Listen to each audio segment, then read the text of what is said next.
Por último, para cerrar el capítulo,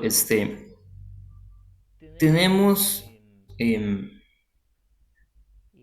un tema interesante, que es qué pasa cuando yo le meto algún material entre las placas, ¿verdad? Hasta el momento hemos pensado en dos placas conductores, ¿verdad? Dos placas metálicas de conductores y listo, en medio no había nada, había vacío.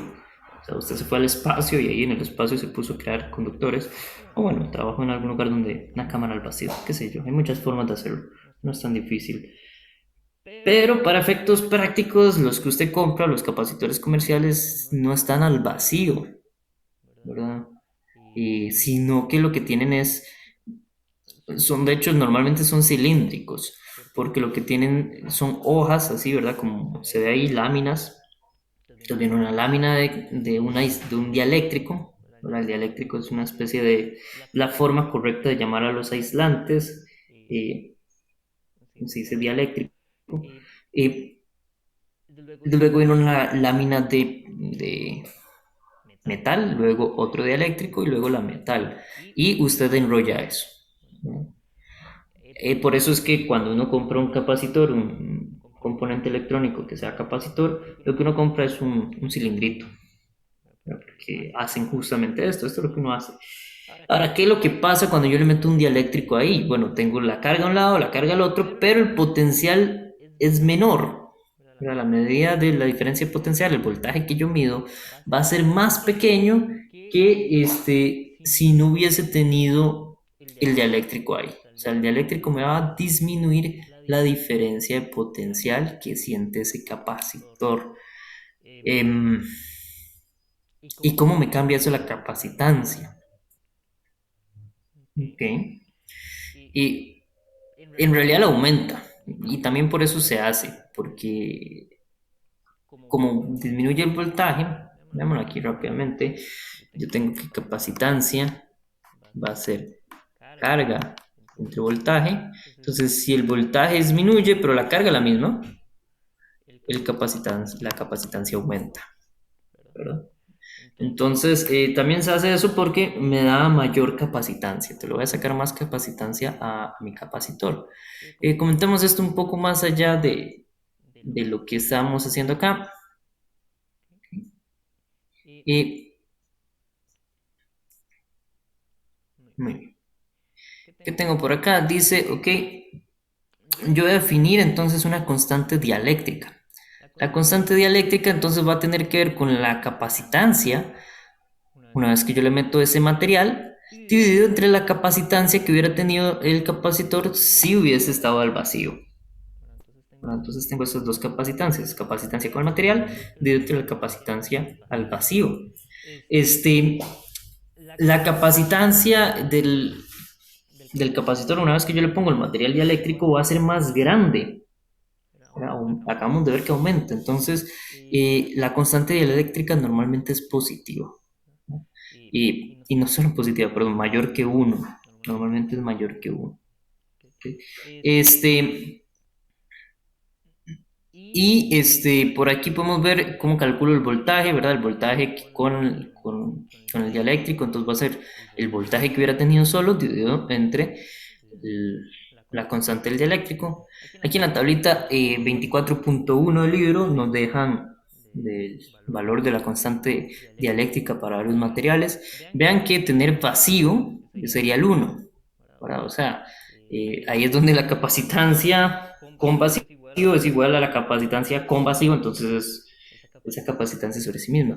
A partir de ahí, cualquier material que yo le meta va a tener, eh, o cualquier dieléctrico, en realidad los metales, si yo le meto un metal ahí, básicamente destruyo el capacitor, entonces lo convierto en un cable, básicamente, entonces no tiene sentido. Uno lo que habla es de dieléctricos, entonces materiales que no son necesariamente conductores. La cuestión con el dieléctrico es que puede llegar a conducir en algún punto. Ya vamos a ver por qué.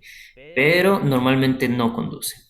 Tenemos, por ejemplo, el aire. Vean que el aire depende, y eso va a pasar con todos los gases, depende de la presión. No es lo mismo la capacidad, ¿verdad? La constante dieléctrica del aire a una atmósfera que a 100 atmósferas. Entonces, cambia la la presión, cambia su constante dieléctrica. ¿Por qué? Porque entre más presión hay, quiere decir que las moléculas están más cerca. ¿Verdad? Acordémonos de física 2. Entonces, por eso es que aumenta. Eh, Vean que materiales entre más densos son, más constante dieléctrica tendrán, probablemente. Eso es como el comportamiento que uno espera. Eh, y bueno, ahí les quedan varios materiales. Tal vez puede ser que les salgan en los ejercicios. Ahora, ¿qué es lo que nos interesa de esto? Y aquí se me corrió un poco la imagen, si se corta aquí, me disculpo. Eh, yo lo que voy a ver acá es que tengo entonces el capacitor. Tengo primero el capacitor al vacío y luego el capacitor, este, ¿cómo se llama esto? Con un dieléctrico enfrente. ¿Qué es lo que pasa? Cuando yo le meto un dieléctrico, entonces voy a inducir cargas. ¿Qué significa eso? Significa que el dieléctrico dentro del capacitor, y debido al campo eléctrico que se siente, hay cargas que se van a mover para tratar, ¿verdad? Los electrones se van a mover de manera tal que van a intentar ocupar los espacios que están disponibles en la placa positiva y va a dejar entonces espacios disponibles del lado de la placa negativa. Ahora, no va a haber una corriente, no van a saltar los electrones. ¿Por qué? Porque es un dieléctrico. Entonces en el dieléctrico no pasan los electrones no saltan. Eh, yo puedo romper el dieléctrico si la diferencia potencial es suficientemente grande, yo puedo arrancarle esos electrones. Sí, yo puedo hacer eso. De hecho, por eso es que se dan los truenos y los relámpagos y todo eso. Bueno, los relámpagos. Creo que el trueno es el sonido. Bueno, no me acuerdo. Pero sí, todas esas, las chispas, los relámpagos, esas cosas, es justamente cuando los electrones se mueven en el aire, en la atmósfera. ¿Por qué? Porque a pesar de que la atmósfera es un dieléctrico y es muy buen aislante, dis, bajo la diferencia potencial suficiente, yo le puedo arrancar electrones. ¿Okay?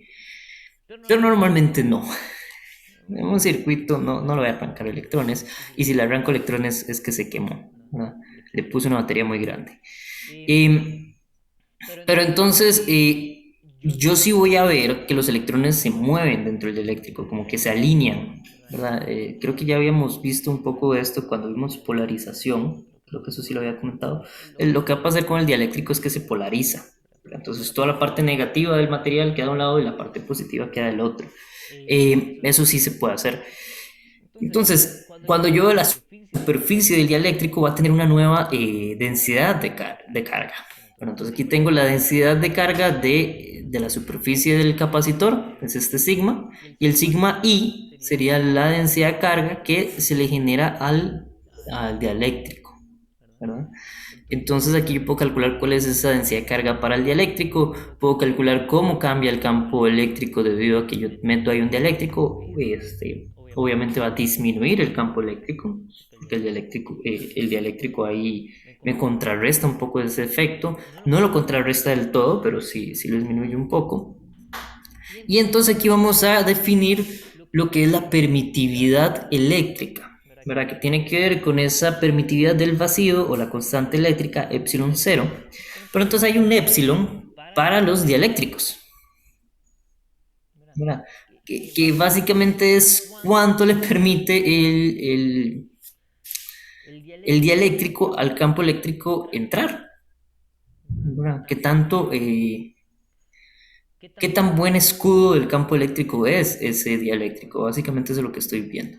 Entonces, entre más grande la permitividad es porque deja pasar más.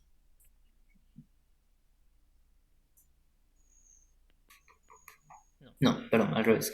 Entre más cercana la permitividad a cero, o a la epsilon cero, mejor dicho, deja pasar más. Entre más grande es la permitividad, aísla más el campo eléctrico, ¿verdad? Detiene más. Es contrario al nombre, yo sé, perdón, los físicos. Pero bueno, entonces, ¿qué hago con esa permitividad? Bueno, por redefinir la capacitancia de mi capacitor como la capacitancia en el vacío multiplicado por la constante del eléctrico. La capacitancia en el vacío vimos que era la constante eléctrica en el vacío por el área entre la distancia, pero aquí me queda este producto de constante dieléctrico por constante eléctrica en el vacío. Eso se convierte en la permitividad, ¿verdad? Entonces, básicamente, la capacitancia de un capacitor que tiene un material ahí, simplemente en lugar de usar la permitividad del vacío, que sería epsilon cero, usa la permitividad de ese dieléctrico, ¿ok? Que normalmente es más grande que la permitividad del vacío. ¿Ok? Muy bien. Y eso sería el capítulo 24. Aquí está toda la teoría.